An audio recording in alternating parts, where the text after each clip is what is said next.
Alright, probably noticed a scene behind me. Yeah, I'm in a hotel. I'll get into that later, but I figured I'd go ahead and while I'm here. Uh, work on this little project. I've been talking about it for months. So I'm finally going to sit down. Thanks to Anthony Cummings at the Historical Ninjutsu Research team, we found out that Seiko Fujita did in fact teach at Nakano. That he did in fact teach ninjutsu at Nakano, but he only taught a 5 hour course. So what we're going to have to do is we're going to have to look at exactly how much of that 5 hour course, or more specifically, exactly how effective that 5 hour course would be. Um, some people don't think it'd be effective. Anthony's one who doubts. I'm not. I think it might be effective, but you have to also understand that when you're talking about how effective it would be, that you're going to be talking about professional soldiers trained in, you know, strategy, tactics, marksmanship, camouflage, that stealthy moving while camouflaged, things of that nature. So the idea of teaching them inin or injitsu or inpo or however you want to explain it, the infiltration methods of ninjutsu, they would already know, minus the stuff on like lock picking. So lock picking would probably be a subject studied at the Nakano Espionage School, and I'm not sure they're going to be caring too much about medieval Japanese locks compared to modern locks of the time. So it'd probably be a separate course that would exist outside of the ninjutsu curriculum. In fact, I think the ninjutsu curriculum being in, Nakano being an espionage school, will be focused more on the espionage methods of ninjutsu, which is what I'm going to discuss primarily here. So I'm going to begin describing this and breaking it down, and we're going to get to look at these different methods. Okay, now I've already briefly explained the that this will be taught to people that already have an understanding of Inton I am going to briefly go over something to outline what they are. Inton Jitsu is made up of two primarily arts, which comes in the idea of Impo and Tanpo.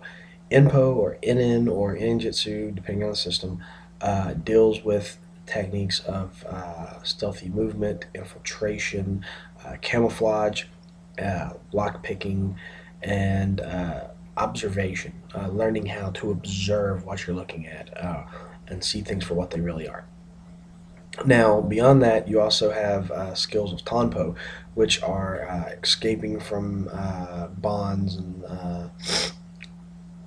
not physical escape from being like held down, but like physical escape from not a martial arts technique of escapes, but an escape from like being handcuffed or tied up to a tree, things of that nature. You would have evasion methods. For evading the enemy, you would have methods of misleading your enemy, and you would also come to things like combat survival. And of course, Tanpo also could be known as Tanin or Tanin Jutsu. Now, you have a third set of techniques, which would be considered actually Yonin. Um, and Yonin consists of ways of penetrating the enemy's defenses physically. This would be disguise, methods of disguise. So there's different elements to this. Under the idea of Yonin also comes another technique known as Kage no Jutsu, the art of shadow. It's also known as Muge Mume no Jutsu under Shirakem, and Bakiman no Jutsu under um, I forget which style, but it's another means. It refers to the idea of disguise, but more than just simply changing your hair color or eyes or whatever. You have to know information, so you have to learn information. And this also affects different circles, which are actually different spheres of influence you're going to be coming into. But the idea of Kage no Jitsu deals with one, impersonating your enemy. This means pretending to be your enemy and finding out what they know, gathering intelligence from them. To do this, you have to impersonate your enemy and get in there and kind of drive a wedge between your support system, sabotage things. But the easiest way to impersonate your enemy is to steal the enemy's uniform, or to have uniforms that look like your enemy's uniform, and to show up and say, "Hi, we're you guys," and then spreading false information, sabotaging their operations, whatever. Usually in something that simple, you'd use like dead agents, but we'll get into that later. Now, the idea of you might have to know certain parts of information or certain bits of information, mimic accents and things of that nature when you're talking about a foreign enemy. Even when you're talking about, even here in the U.S., people in the South have a different way of talking than people in the North. And my way of talking somewhere kind of half hick, half city boy, half, you know, um, half Yankee, half Southerner. So I don't sound like anyone else I know of. Then the other element to Kage no Jutsu is making up a persona. This is making up a character that you're going to act out. This is creating your shadow. Now, there's a saying that was taught in Ninjutsu that before you can be a shadow, you must first have substance. The idea is that in order to, it's kind of like playing shadow puppets on the wall. The image on the shadow puppet isn't the same as the actual position of the hand, but there still has to be a hand there to create that shadow. So in that way, you have to be able to create your persona. If your persona, the character you're going to play, and this also comes back to another element of ninjutsu known as sensetsu jutsu, referring to understanding the human mind. You have to realize that a lot of people put on masks and play masks. So Kage no Jutsu is a means of putting on and wearing different masks, creating different personas that you're going to act out, and then you're going to take that mask off first chance you get and go about doing something else, going back to your real life. But when you need to, when you're in the field, you're going to put on that mask, and you're going to hide behind that mask, and you're going to let people see that mask, but they're not going to see what's under the mask and who's under the mask. And I could go into this for hours, but I'm not. I'm just talking about ideas, just to give you an idea to where to start to look. Then you come into the idea of impersonating an ally. This is really something that's most people don't think about. But when you have 3 or more organizations, agencies at work here, and we'll just lay them down to 3. And 2 of them are fighting against each other. And there's this third one kind of sitting on the fence that wants to stay neutral because they have, assets with one and assets with the other. What you end up doing is that you impersonate that ally who isn't serving you at the moment, and then you go out and you attack that other enemy and let them think that they were attacked by your mutual ally, so that they attack your mutual ally, making them an enemy, and allow you to have that extra ally in your favor. Now, if this fails on you, you're pretty much screwed. So you got to, it's kind of a desperate situation, but you can use it to spread disinformation and confusion. And this falls into the realm of Fukuro, Gaeshi no Jutsu methods for counterintelligence strategies of Choho. And of course, you can combine these methods, which is always good. When you're developing your persona, you need to look for things, think of things on the idea of how your persona's education, and their intellect will affect things like appearance, dress, speech, markings such as tattoos or scars from old injuries, in addition to hair color and eye color and skin tone and body weight. Body weight. The ninja were known to impersonate a beggar, and to do so, they would starve themselves at dangerous levels, which could, just completely cause all kinds of fucking problems for their health. If your persona is a drug addict, you're going to have to use drugs, and you're going to have to act like a fiend. But that runs a dangerous risk of actually becoming addicted to the drugs themselves. And a lot of people don't know about this, but there's a huge issue with back in the 70s and 80s, and even early 90s, with when the war on drugs first came out, that a lot of these undercover police officers who had to go in and pretend to be drug addicts and everything to make the buys and stuff, and had to end up using drugs in the crack houses to get these other people, to catch them on all these other things. What they ended up doing was they've done it so long and so much they actually had done those drugs and became addicted to those drugs. And then those same cops, turn around stealing evidence out of the evidence room to cover up for their addiction. They're arresting junkies and taking their drugs and then just dropping them off somewhere else so they can, get that fix. Uh, and like I said, when you're developing a persona, if you're pretending to be someone with a gimpy arm, my arm don't work, it's hurt, whatever, you don't want to go in there and say, oh, my arm's hurt and have no scar. You might have to only be a superficial scar, but you might have to literally like mutilate your own arm to create that scar to make up for that twisted, torn up arm. Just to have the scar there. Uh, the idea of developing your persona, because there's so much you might have to learn, would be like the TV show Pretender. I don't know if anyone's ever seen it or not. I'm willing to bet there's a few of you out there who have. And this guy would go in there and he would pick up books on everything, medical books, medical journals, all kinds of different things. And he would go back and figure out how things worked.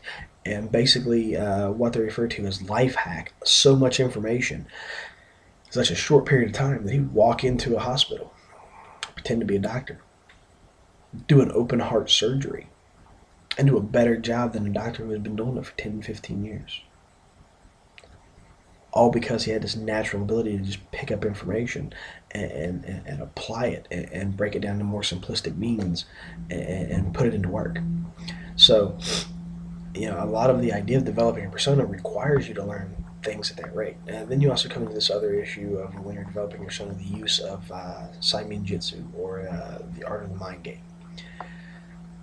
This is a form of self-hypnosis. I'm not going to go into how it's done. There's plenty of things on the internet that explain self-hypnosis, and but I will explain this. In the Emoto Ryu system, there is an event known as, or actually a process of training, which is known as the Emoto Ryu, sorry, but the Oniki, uh, energy demon, demon energy, however you want to explain it, it doesn't matter.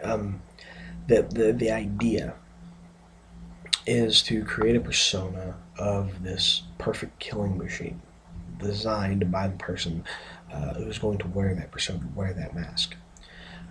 This persona is developed with certain assets. If you're talking about a person who is rash, you want to include in your persona patience. If you want to make your persona, you want to develop it so that it becomes almost like a second nature. For those of you who are familiar with the military, have any military experience, this is very similar to that heightened state of awareness that you're conditioned to go into whenever a threat becomes present. That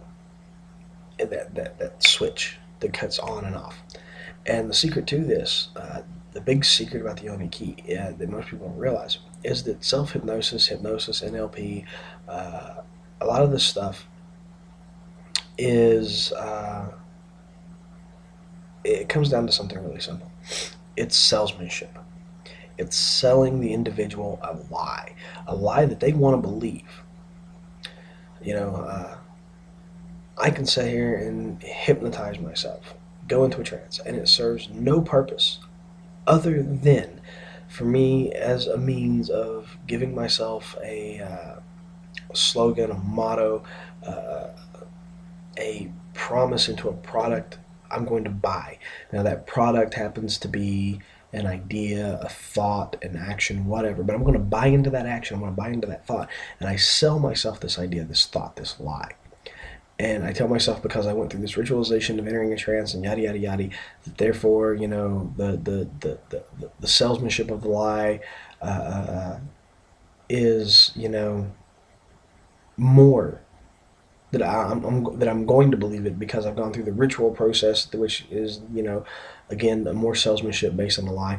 The belief that I'm going to believe the other product that the first lie in salesmanship told me. So I create layers to my little lie in the process by which I'm going to believe my little lie. And ultimately, it comes down to this: it's salesmanship. So it doesn't matter what the salesman tells you. It doesn't matter what the commercials say. You have to make the choice to buy into that lie. And so ultimately, the thing about the Oniki process is that you go through this process, you create this other personality that's supposed to be this perfect warrior strategist type thing in your mind based on how you want to be. You create the mask by which you choose to wear to project this perfect warrior. And then what you do is ultimately at a certain point you have to realize it is basically just a lie built upon another lie built upon another lie, all to give you the faith to go out to try to be the person that you think is the personification of your warrior ethos or warrior mythos or whatever you want to explain it. And this big lie, this big ritual, all the hocus pocus and oogity boogity added to it, basically comes down to just giving you the motivation to go out and try to be the person you want to be. And once you realize that and you see through that illusion, then you're considered a master of ninjutsu. But you have to be able to see beyond the illusion, beyond the BS. And it's going to suck now because now that I've let the big secret out of the bag, well, a lot of people are going to be like, well, I know this, but at this point it doesn't matter because I'm probably never going to use that process ever again. At least not on another person, because there's a lot of emotional instability that comes with going through that process, and it takes a lot of wear and tear on your psyche. But yeah, now we're going to go into the most important part of this, which, like I said, we're going to assume that the soldiers learning this, the intelligent soldiers learning this, would already have some training in like the basic Inen type skills. So now we're going to talk about the bread and butter of the Nakano course, or what I believe the Nakano course would be, or something similar to it based off my own training, which would be Choho no Jitsu, the art of espionage. Okay, now we're going to start talking about Choho no Jitsu, or the art of espionage. Now, espionage is the main focus of ninjutsu. Uh, Almost everything in ninjutsu is wrapped around the idea of Choho no Jitsu. So, so I want to describe things on here. Just bear in mind with me. First and foremost, in Choho no Jitsu, you need to understand that there are certain ranks and there's a certain ranking to people used in the system of used in espionage. Mundane society, or the battlefield, as it were, is the place in which espionage takes place. It's not on a battlefield killing enemy soldiers. It's more or less done in secret. It's a secret war, if you will. So mundane society plays the battlefield. This is where the influence on politics and everything else comes into play. Now, what you have is you have the mundane society, battlefield, the court of public opinion, in which appearances are more than not often deceiving. Then you have assets and prospects. Assets are people who serve a purpose to help you with your end goal. No matter what your end goal is, assets are people which are a stepping stone along the way. Prospects are people who are essentially aspects, but they are groomed to be initiated into espionage, into the shadow war that takes place underneath the waters, underneath the calm surface of what is mundane society. Then you have the people who are practitioners of the system. Now your initiated are your genin in the status of the commonly understood ninjutsu ranking system. Genin are taught the low-level skills or low-importance skills of ninjutsu. They're taught things like scouting, tracking, survival, infiltration of enemy lines using, again, that Inen style sneaking type thing, burglary, lockpicking, even the idea of using hit and run and ambush tactics as a skirmish force. All of this is more low level to the actual application of Choho no Jitsu, or the actual application of espionage in your art, because the genin are the initiated. They have some understanding, but they don't know the true importance of the art. Then your practitioners, your chunin, your middlemen. These are people who have been initiated into the full spectrum of the art. They've been taught the full application of ninjutsu as it relates to choho jitsu. Uh, and then above them in the status quo are the uh, jonin, the people who have developed that full spectrum to such a degree, their experiences to such a degree that they can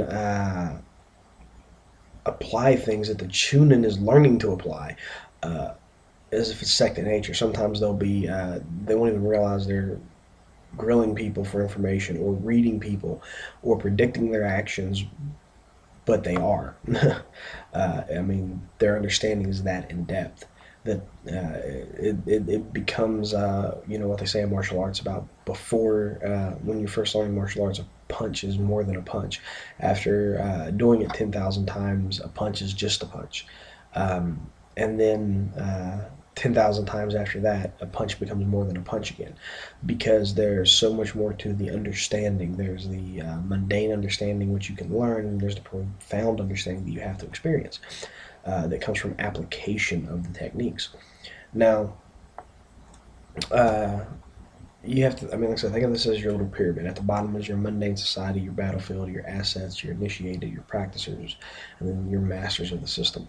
Uh, and the establish it to you another way. You have Jonin, who are such experts in the art of ninjutsu, the art of espionage, as it were, that they have 2 or 3 chunin underneath them, people who are trained in espionage that are still not quite to the level that the Jonin are. This is why historically there's subgroups of these people in that level, and this does apply as a ranking structure, but also as a level of skill too. You're ranked based on your skill. Anthony doesn't believe it has anything to do with ranking. I think it does, but I think you're ranked based solely on skill and not on family status or any of the political BS. When it comes to espionage, you want the best you have, and you don't need to be playing this game of so and so's cousin, and therefore their nobility or they're this or whatever. Skill comes first.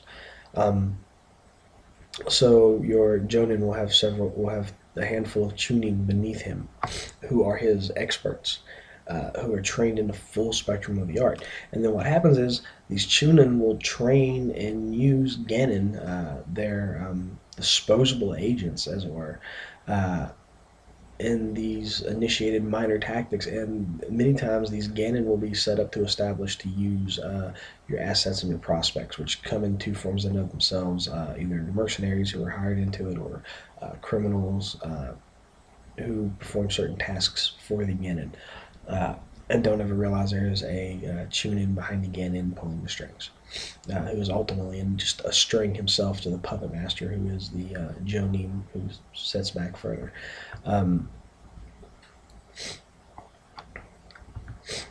Now, at the top of the pyramid, like I said, at the top of this pyramid scheme, you have your masters. Now, when you're looking at the ninjutsu ranking structure, you have to bear in mind that this is based off of the principles of espionage, and the 5 types of agents, all of which come from Sun Tzu's Art of War. Now, there's principles of espionage. There's only 6, but these are the most important 6 aspects that you need to have, in your mind. Uh, Principle 1: the direct tactic of war is necessary only on the battlefield.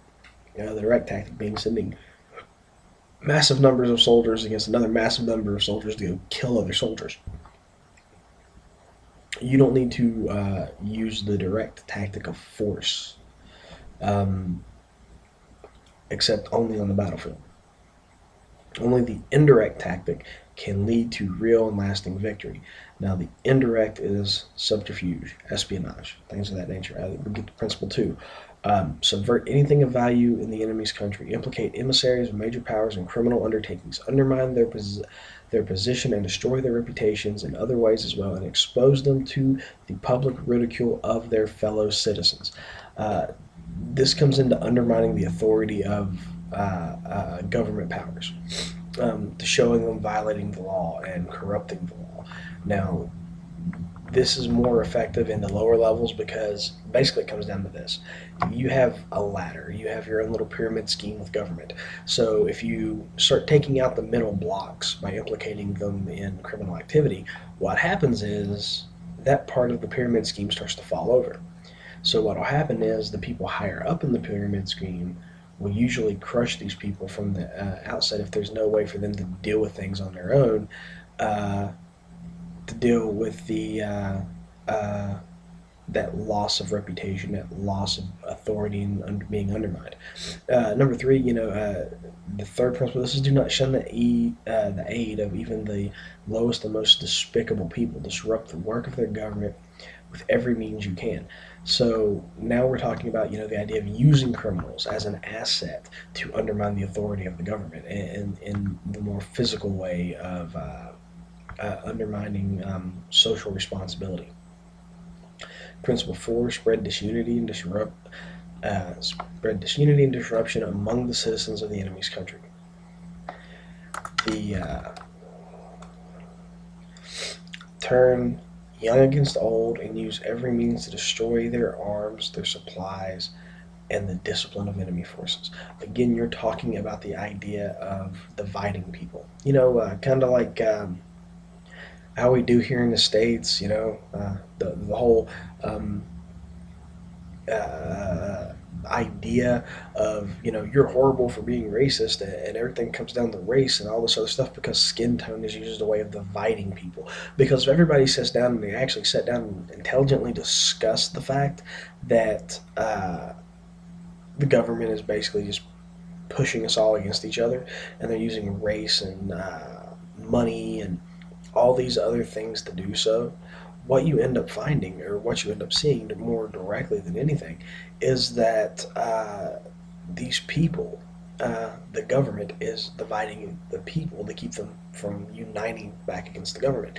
And when you get to that area of seeing that and seeing the people divided, this goes two separate ways. If the people can't be divided, if the people cannot be united against their government, nor can they usually be united against a foreign government either, because there's always that element that's going to agree with this one or that one or what have you, which was one of the problems we had with communism back in the 40s and 50s and 60s. Then you get down here about using, and then there's the idea of turning young against old. It's easier to influence younger people who have less experience in the world than it is to influence older people who have more experience and have been through more in the world. So the idea is to target the young in the country, to get them to be, to turn them against their parents, to make the young deviate from the traditions and the government and the belief structure that their parents had. It says to use every means to destroy their arms, supplies, and discipline of their forces. And this is, uh, talking about that idea of propaganda. In fact, when you get into principle five of espionage as a means of warfare, you come to the idea of debasing old traditions and accepted gods. And bear in mind, religion and the rituals and traditions of culture, which usually were linked to religion, was based on the idea that all leaders believed that they were born to lead because it was so decided by the deity or deities which they, or ancestor spirits or whatever that they referred to at the time based on their religion. Religion and state were often, the same thing. Be generous with promises and rewards to purchase intelligence and accomplices. Now, uh, again, vital intelligence, getting people to work for you, that use of proxy forces. Again, they're talking about being, generous. Uh, Send out your secret agent. This is still principle five. Send out your secret agents in all directions. Do not skimp with money or with promises, for they yield a high return. Again, you're talking about the idea of sending out your secret agents to get in all directions, to make alliances, to be generous with promises and rewards for information, and other people being accomplices to go do things.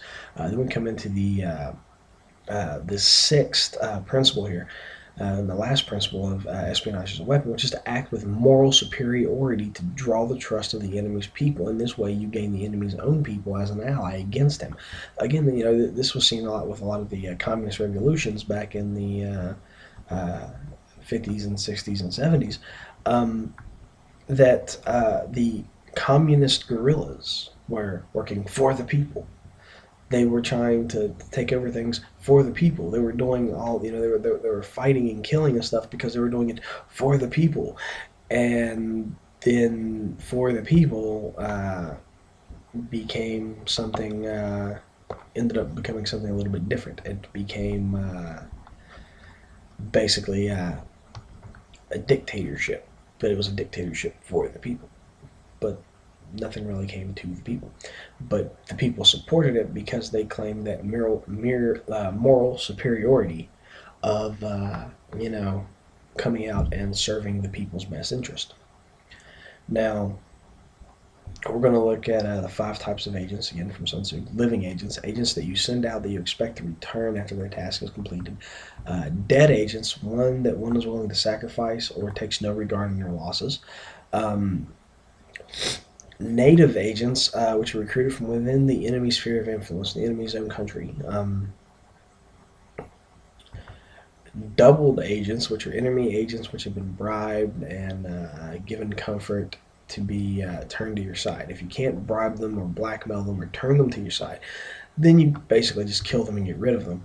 Um, and this is where a lot of the assassination methods taught in ninjutsu come from, because the idea of poisoning and everything else is just a way of quietly removing a enemy agent who is spying on you, and you don't want to make a big fuss out of it. You don't want to cut them down in the middle of the street.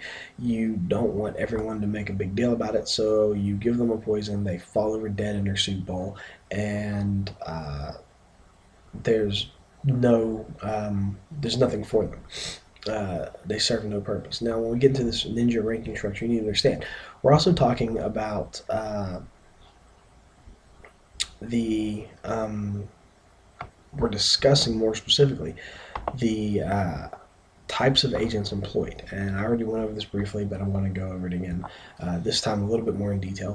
When you're talking about your assets and your prospects, what you have is you have that asset and prospect type, which comes into your door board, which means thief, refers to the criminal class, who are usually unwillingly recruited as dead agents or native agents. Paying a person to smuggle guns in to a foreign country to aid in the assistance of the drug trade will get criminals to help you do certain things more effectively than saying, "Hey, I'm going to come and take over your country. I need you to help me smuggle some guns in past customs." See my point? Then you also come to the idea of wave men, Ronin. This was masculine samurai.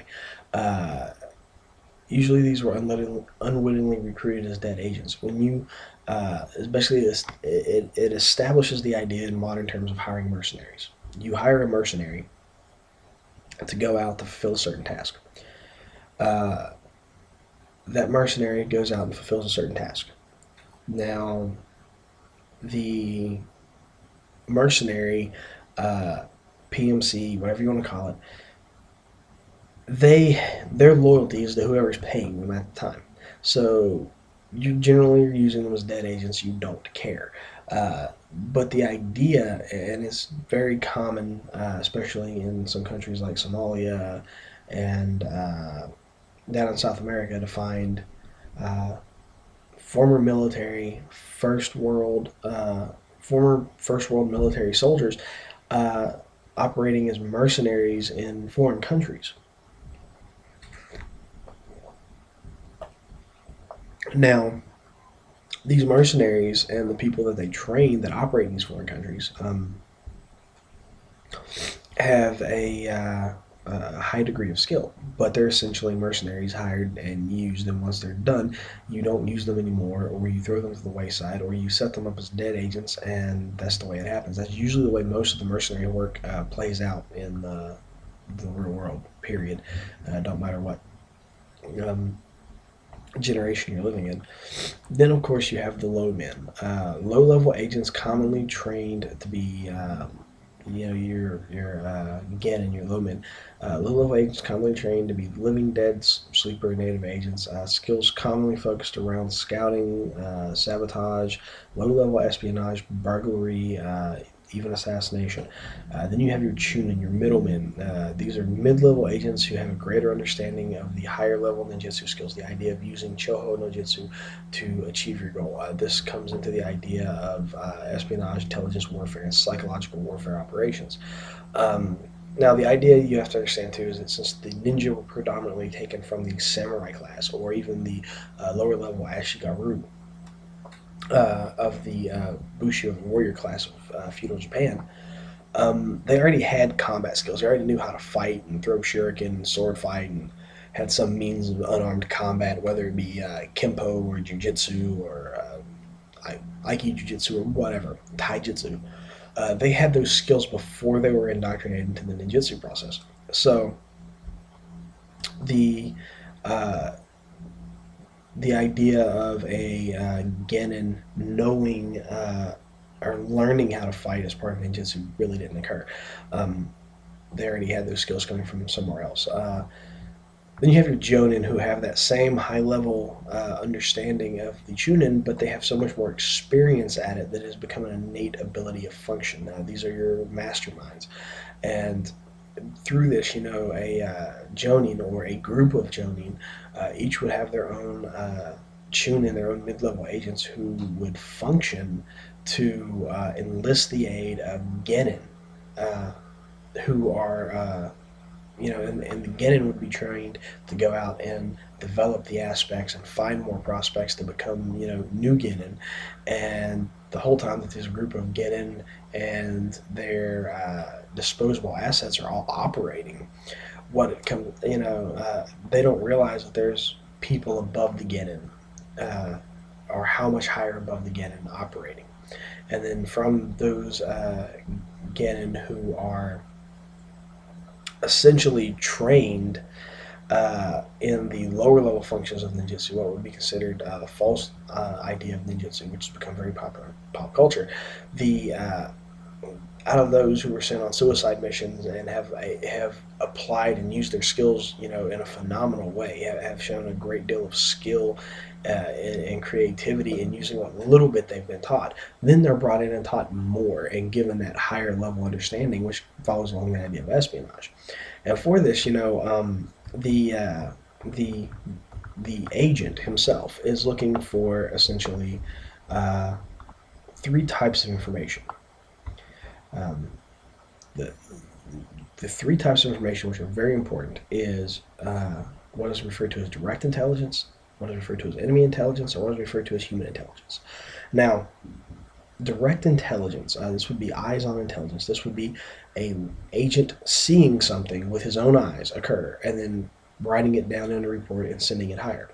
Uh, Enemy intelligence is, of course, information you steal from the enemy. This can be something as simple as a logistics report that shows the enemy is running low on fuel, so you try to force them to use their mechanized forces more to deplete their fuel reserves, as compared to, or that they're running low on ammo, so you try to make them shoot more uh, to exhaust their ammo supply quicker. Um, Even down to battle plans and strategies and uh, machinations the enemy is implementing, operations are using. All these reports fall under the idea of enemy intelligence. Then you're also coming under the idea of human intelligence. This is very important. It comes into the idea of using Choho, or I'm sorry, Chi Kairi no Jitsu, the art of entering the circle, where in fact you're using intelligence from rumors and interrogation of the enemy, whether they know it or not, and other sources of secondhand information. So you're looking at things you see directly, things that the enemy has learned, their intelligence, and then things that you pick up from secondhand. And to give you an idea on the secondhand information, I'm fairly certain most people aren't going to really see what I'm talking about here, but it comes down like this. All right. Let's say I talk to your barber. Your barber's name is Bill. I talk to your mechanic. Your mechanic's name is Bob. I talk to your brother-in-law. We'll call him Ray. And then I talk to, oh, I don't know. No, actually, my wife talks to your wife. We'll call her Barbara. Here's what I learned from Bob, your barber. You decided not to cut your hair today because you said you might need it to stay warm. So you're going to let it grow out a bit. Okay. It's summer. We live in Southern California. Why do you need to be warm? Talk to your mechanic. Your mechanic happens to, while we're shooting the shit and everything, lets the information get brought up that he's got a buddy in the Army, namely you, who is taking the car up to Alaska, needed to get, some chains, so he had to order some chains and stuff. Okay. Then my wife talks to your wife, and my wife, who happens to be an agent working with me, finds out from your wife that your wife is worried about having to drive in the snow. Okay. So I happen to come across a piece of enemy intelligence which says that your National Guard unit is going to be doing cold weather training in Alaska, and that only half the unit is sent. Now, I also happen to know from enemy intelligence reports and from direct eyes-on intelligence that I've gathered myself watching, your National Guard unit train, that you're the platoon sergeant. So if you're going to Alaska to be training and you're making preparations to go to Alaska to be training, everyone in your platoon is going with you. Chances are I probably know the names of everyone in your platoon, especially if I'm looking at logistics report and doing my own little investigation as an agent. And so I happen to know that 4 police officers and a doctor key to the security of where you live in San Francisco are going to be gone on deployment with you to Alaska. That gives me a chance to do other things. This is why the military teaches the idea of OPSEC, operational security. You're not supposed to divulge certain types of information, even something as simple as telling your barber that, oh, it's okay. I might let it grow out a little bit because I don't want to be cold, but you don't tell them why. That little bit of information can be used against you. And that's where the idea of using that intelligence and finding it out. Then there comes the idea of using, as part of Choho Ninjutsu, the idea of using invisible inks. Most invisible inks in the traditional historical context are made from citric acid. Orange juice, lemon juice, grape juice, even watercress contains a small amount of citric acid. What happens is when something is written with the citric acid and it is heated up by, say, a candle flame or being left close to a candle held over top so the hot air gets to it, the citric acid immediately browns first. And it brings out the writing, which was hidden by the invisible ink. I mean, nowadays most people don't really think about it because it's such a... it's something that's been addressed by, like, kids' books on spies, that most people don't even really think about it. But that's the beautiful thing about the old techniques, the old methods of doing things. Sometimes they do come out, and sometimes they do come back. Then you get to the idea of using signs and signals. There's certain things involving in hand signs, like that means enemy, that direction. Security. So if you're looking at another person, like say I'm looking at you on the other end of this computer screen, I want you to pull security, I'm going to point at you, security, and that direction, because I want you to pull security that way.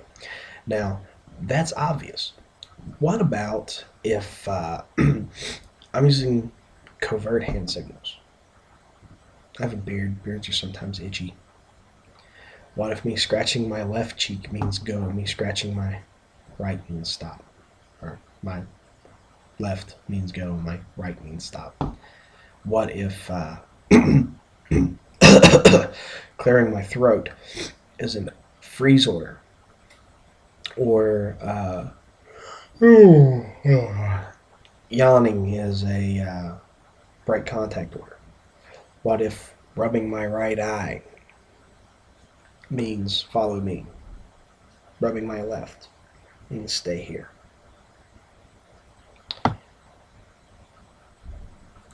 You wouldn't think about it. You can have a person sitting in the middle of a room, hotel lobby, um, restaurant, whatever.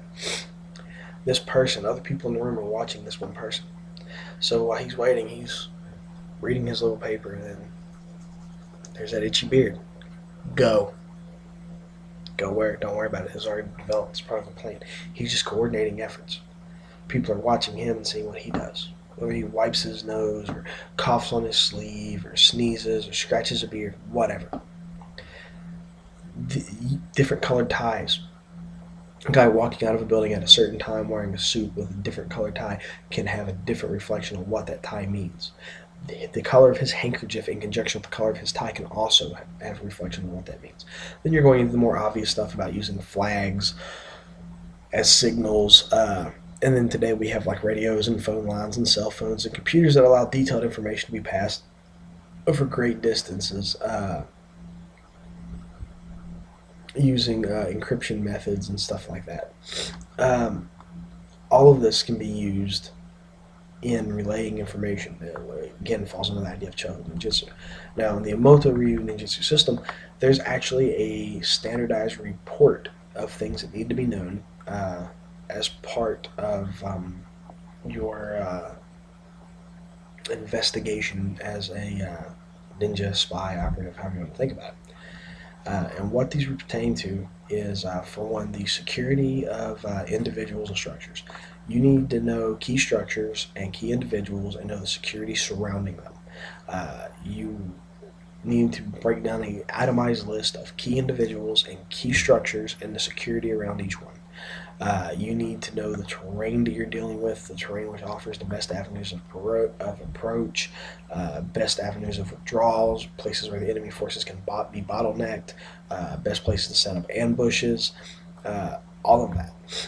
Terrain, you need to have notes and actually work out terrain features and sketch maps, things of that nature. You need to look at the main weaknesses of both the enemy's leadership, their personality, and the overall state of moral, and the weaknesses as far as physical security of the troops, how it affects them. You know, if you're dealing with an enemy leader who is a